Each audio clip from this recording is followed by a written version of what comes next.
Christopher Paolini. He's graciously agreed to give us some time to go through some questions. There's a set of questions, Christopher, that I asked all the writers, and I think it's interesting to see how writers approach it differently.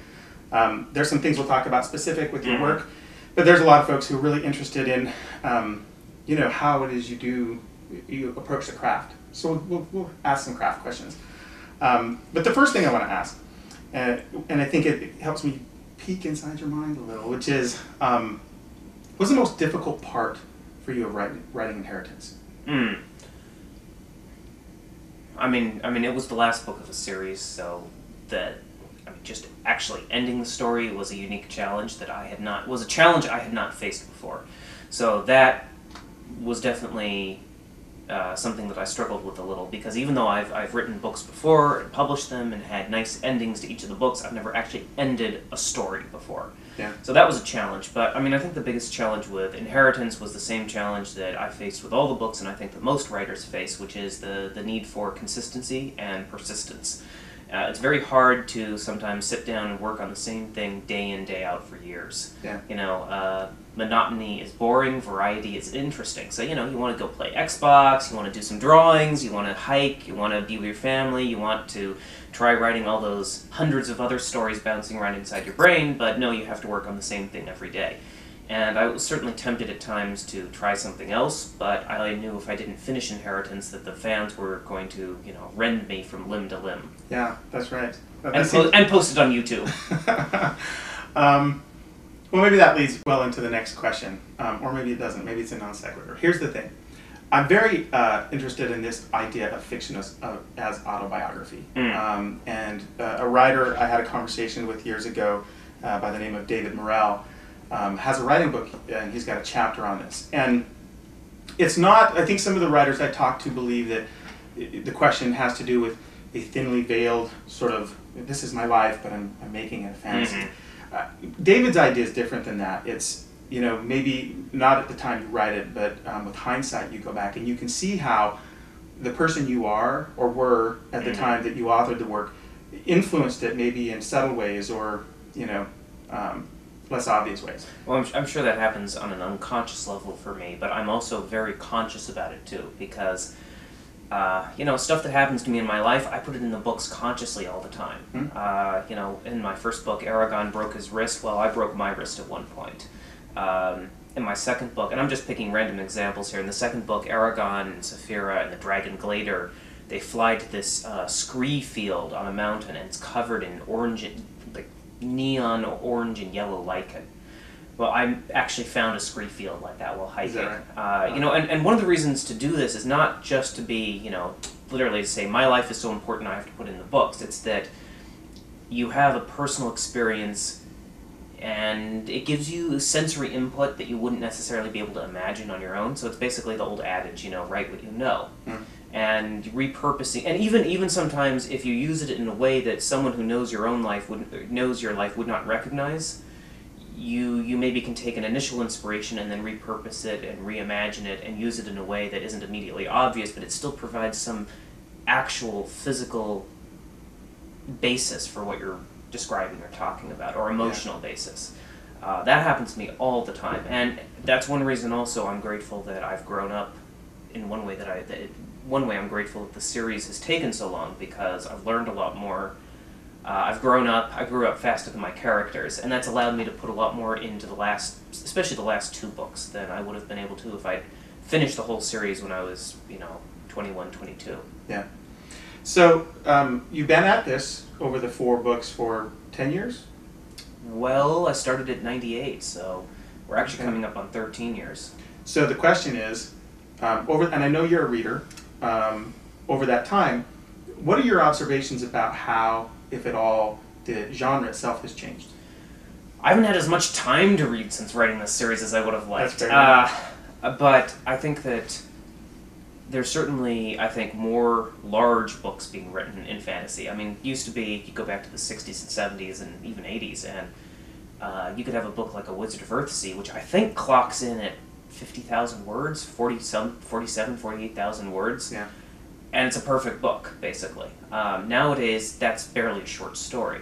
I mean, we were just talking earlier, your latest manuscript's sizable. Yeah, that's right. And my, Inheritance is, 300-some thousand words, and that's not even getting close to the size of, like, George R. R. Martin's books, and Patrick Rothfuss's, and Brandon Sanderson's, and a lot of other big names in the genre. I think there's definitely been a thread toward things getting more mature, complex, darker, and again, I think that's the same thing you saw in science fiction, where you had the sort of pulpy adventure stories to begin with, and then the people who grew up reading those developed the ideas further. So you go from, Podkine of Mars or something like that to Alistair Reynolds or China Mieville. Well, it's not quite science fiction there, but I know what you mean. Dan Simmons, say, for example. Oh, he's a favorite. Same here. And I think we're seeing the same thing in fantasy, because there's really kind of two levels to fantasy at the moment I see. Well, there's many levels, but in epic fantasy, on one hand you have, as we were talking about this earlier, you have sort of gateway books. You have David Eddings, you have my own books, you have a lot of books that grab the younger readers, introduce them to the genre. And then you have books which are written for people who have been reading the genre for 20, 30 years. And then you have, Song of Ice and Fire, you have Tad Williams' Memory, Sorrow, and Thorn, you have Sanderson's books even, Patrick Rothfuss, and many others. So there are multiple layers. And that's one thing I tell a lot of people when they say, oh, well, I don't read fantasy. I say, well, fantasy's not one thing. Fantasy is so broad and inclusive, and there's a lot of things being done. That's a really good point, actually. So again, everything I'm talking about here is really sort of restricted to epic, heroic fantasy. Yeah. Because there's all sorts of other stuff being done. Yeah. It's interesting, I'm a friend of Terry Brooks, and he's certainly one of those guys who wrote some foundational gateway books. I've been at cons even this year where I'll overhear conversations, and people will define Terry's career in light of those first novels. Yeah. The guy's written 30-something books. They've all hit the Times list. And I've read them, and they're not all the first book. Well, it doesn't matter what I write. I'm always going to be the Eragon guy. You're the Eragon guy. Yeah, this isn't a bad thing. Which isn't a bad thing, but, that's the way it goes. Yeah. Just like Stephen King's always going to be known for Carrie and The Shining, and that's what people kind of think of, It and The Stand, even though he's written all this other stuff. Yeah. It's interesting. We talked about Simmons briefly. We're totally off script here, but I have to talk about it. So he's a favorite of mine, and he's one of those guys. The Hyperion books are like just awesome. Yeah, some of the best science fiction. Our science fiction guys would argue about this with me, but some of the best science fiction. Simpatico here because I agree with that. But he's a guy who's written in almost every genre, and he won't adopt a pseudonym. And he's he's very specific about that. He and I talked about that. It's like. He actually said to me at one point, because I've written some thrillers and stuff, he says, I hope you publish those, and I hope you publish them under your own name. But he's not published fantasy per se, not heroic fantasy or epic fantasy. But he has trouble holding an audience sometimes because of that. And he's also not he's not as prolific as some of the people in our genre. So, part of that's the size of his books, and part of it is he does a lot of research and a lot of thought goes into them. And also some of his books are very difficult subject material sometimes. Yeah. I know I started reading The Terror, and I had to give up on it because it was too well done. It's a horror novel. It's like, okay, well written, I can't handle this. Yeah. That's the thing, is that when you become a Simmons fan, you're kind of a Simmons fan, and he kind of goes everywhere. He wrote a book once called Phases of Gravity, which is just a mainstream novel that is just absolutely rockin' awesome. And a lot of his readers that I know haven't read that because they read his horror or they read his. Well, I think that Neil Stephenson has managed to pull off writing different genres. He has such a distinctive voice, but at the same time, he gets to do something like Anathem, right? Or then he does the Baroque Cycle, or his latest one. How do you say it? Reamed? I think it's a play on README. README? The README files. I don't know for sure. Yeah, but it looks like a play on Reamed as well. Yeah, it does. Yeah, there's a lot of connotations there we shouldn't explore. Your own writing.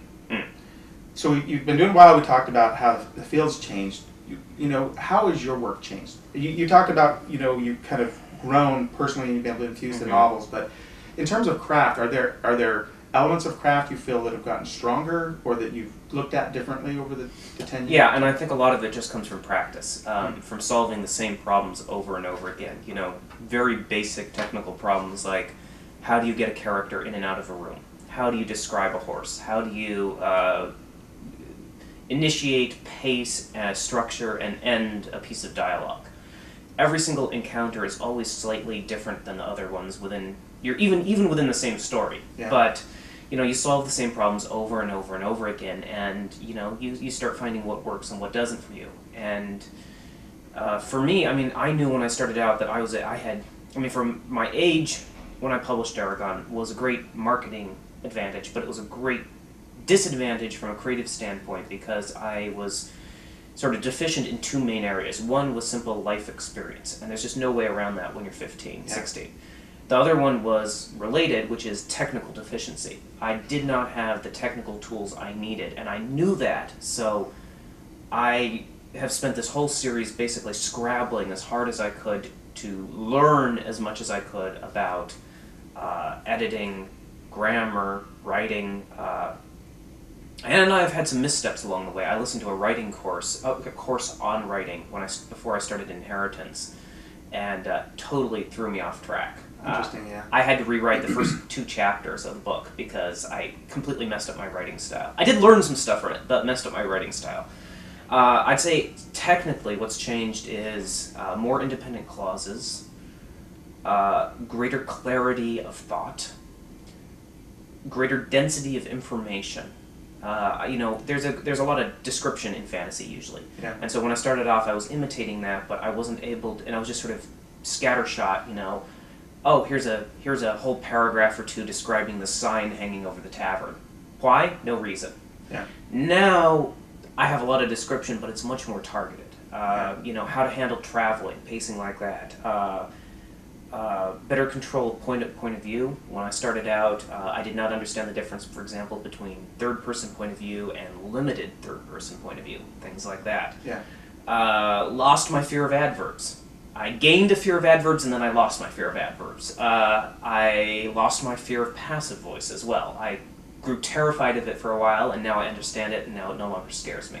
Yeah. Things like that. So I really think the last book, as difficult as it was to write at times, I think it's technically the most well-written of the books.